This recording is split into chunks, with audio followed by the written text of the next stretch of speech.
Pope Francis says that adoration is not a reward for the virtuous. It is, in fact, nourishment and powerful medicine for the weak. Hello, my name is Patricia. My own personal love for Eucharistic adoration has grown enormously over the years. I first became aware of the Blessed Sacrament just shortly after I made my first Holy Communion. We would go to Sunday morning Mass, and it seemed quite frequently on Sunday afternoons we would return to our parish church as a family for devotions. And I can remember well the procession with the Blessed Sacrament, which would take place during the benediction on a Sunday afternoon. Annual Corpus Christi procession was a very big school event. We had to return to school on a Saturday in our school uniform, wearing white mantillas. We would process outside around the school grounds behind the Blessed Sacrament, saying the Rosary and singing hymns. Finally, we would assemble in the top playground, and there was an open air altar, and we had a wonderful benediction. It was very exciting. I have wonderful memories of that. As a teenager, my relationship with prayer continued in a bit of a haphazard fashion. For example, when it came to exams, school exams at 16 and then again at 18, I would become very devout, and I was very happy to get out of my bed in the morning and go to early morning Mass. I think I was probably praying in desperation that I would pass those exams and manage to go on to study to become a teacher. For me, the next defining moment in my life, in my faith journey, was my mother persuading me at the age of 20 to go to Lourdes to do some voluntary work. To work, in fact, in the hospital down in the Grotto area. Our job was to clean wards, and we got to speak to some of the invalids. And I particularly remember the expressions of joy on so many faces of those invalids. As the Blessed Sacrament passed by, I knew then this was Jesus coming to heal, to console, to comfort, and to give new hope to his people. Probably like many people in their 20s, I was praying to meet the right person. And again, God was very good to me as he gave me a wonderful husband, and we had a very happy marriage. It was a great blessing on our family that particular year, because my brother was also ordained to be a priest for this diocese. In my 30s, we were blessed with children in my early 30s, and I still remained very close to my mother. I was very aware that her life totally revolved around her faith. She would go to Mass every morning. But then in 1989, she took up an evening holy hour of Eucharistic adoration. Her hour was 9 to 10 p.m. every night. But at that time, in the 1990s, in our city here in Belfast, there was a lot of civic unrest. What that amounted to was that there could be riots, unfortunately murders, sometimes bombs.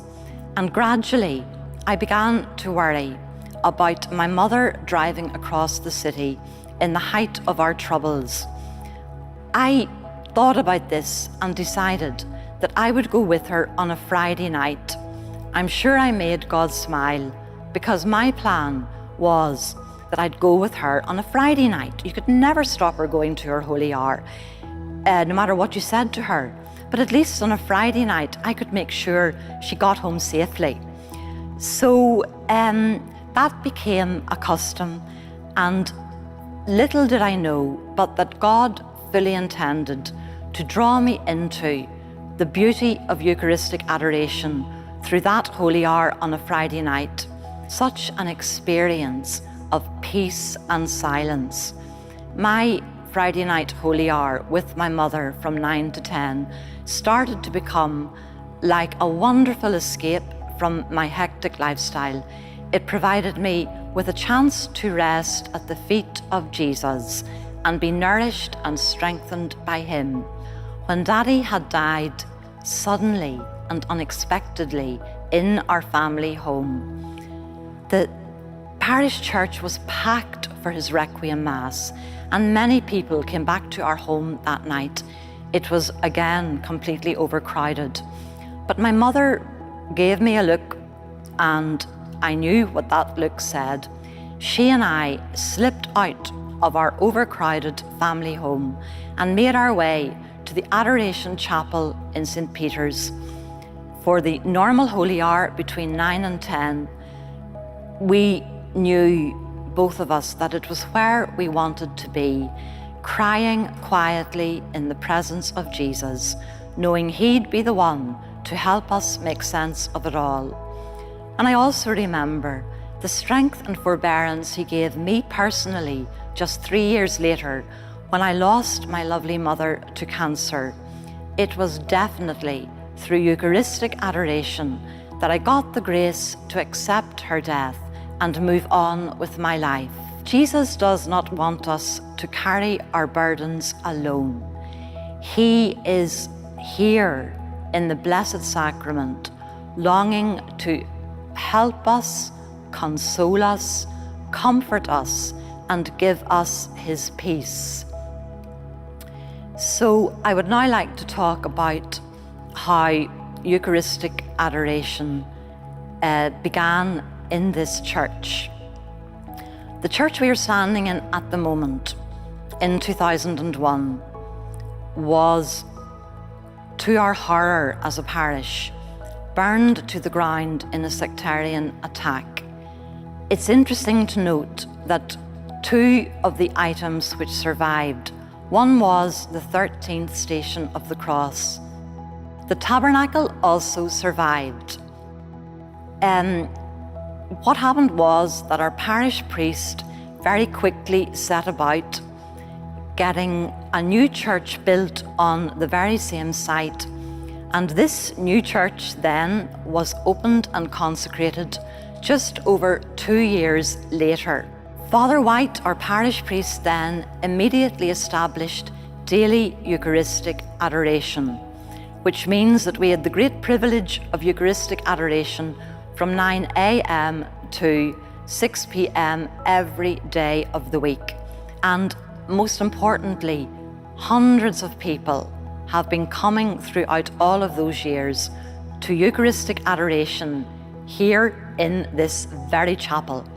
For in 2010, the National Apostolate for the Promotion of Eucharistic Adoration in Ireland, which was formed in fact in 1989, they came to Down and Connor, our diocese. Their vision has been to go into every single parish in Ireland, every single diocese, I should say, to set up and train committees for the promotion of Eucharistic adoration.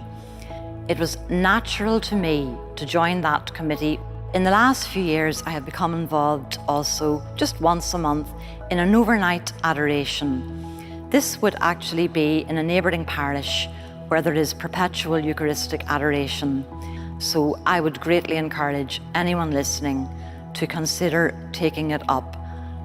I myself wouldn't want to miss it, and even if travelling, wherever I am, I'll very quickly find out where the church with Eucharistic adoration is to be able to stay faithful to my Holy Hour.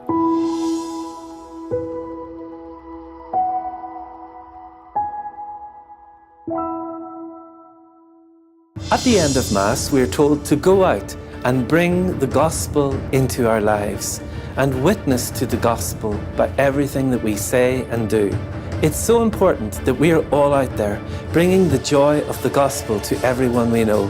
And that's why I'm so pleased to endorse and offer my blessing to Shalom World TV for all that you are doing to bring good news into this world which is often sad and dark and in need of a message of hope. Thank you for what you're doing. May God bless your work always. Shalom World, God's own channel.